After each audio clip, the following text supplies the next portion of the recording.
Շնորհակալություն նախաձեռնության համար, դուք գիտեք, որ ես լիովին աջակցում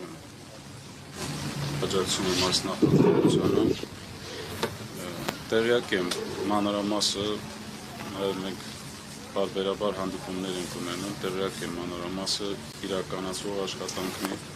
նաև ձեր հանդիպումների արդյունքում ձեր որոշումներին, ձեզ առաջարկվող տարբերակներին իմ կողմից դուք ունեք լիակատար աջակցություն, անկախ դրանից դուք ինչ որոշում կայացնեք։ Ես տեղյակ եմ, որ այդ ծրագրերը, որը իրականացում է Հայաստանի Հանրապետության կառավարության կողմից, ունեն բազմաթիվ խնդիրներ։ Ես նաև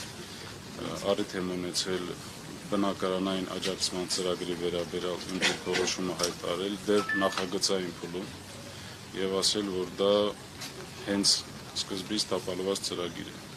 Արցախցիները դրանից չեն օգտվելու, որտեղ որոշակի լուրջ խնդիրներ եւ հանգամանքներ կա, որը հաշվի առնված չեն։ Ես տեղյակ եմ, որ դուք առաջիկայում պետք է որոշում կայացնեք եւ ներկայացնեք կառավարությանը ձեր հետագա աշխատանքները կազմակերպելու համար։ Ցանկացած որոշում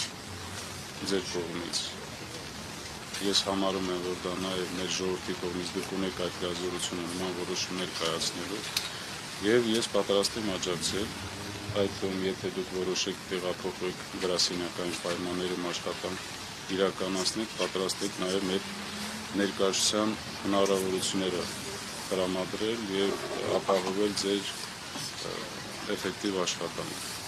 Սա որպես առաջարկ կարաք ընդունեք եւ հաշվի առնեք ձեր հետագա որոշումները։ Ինչ վերաբերում է արցախցիների սպասելիքներին, այո, սպասելիքները մեծ են եւ առաջնայինը եւ հրատապը այսօր ավելի շատ հումանիտար սոցիալական հարցերն է, որոնք ես գիտեմ, որ դուք ամենօրյա ռեժիմով զբաղվում եք եւ տարբեր առաջարկներ եք իրականացնում։ Նաեւ կա առաջարկ ձեզ Հայաստանի կառավարության կողմից ստեղծել համապատասխան խմբեր եւ աշխատանքներ իրականացնել։ Ինձ թվում է դա պետք է իրականացվի, քանի որ այդ ծրագրերից նաև կապված է մեր բնակչության եւ արցախցիների հետագա ինտեգրումը եւ արժանապատիվ ապրելը Հայաստանի Հանրապետությունում։ Սա շատ կարեւոր նախաձեռնություն է, ես անկեղծ ձեզ հաջողություն եմ մաղթում եւ ուզում եմ եւս մեկ անգամ ընդգծել, որ աջակցում եմ ձեր բոլոր նախաձեռնություններում եւ որոշումներում։ Այսքանը ես խնդրեմ նաև մնացածը փակ ֆորմատով իրականացնել։ Շնորհակալություն, հարգելի լրագրողներ։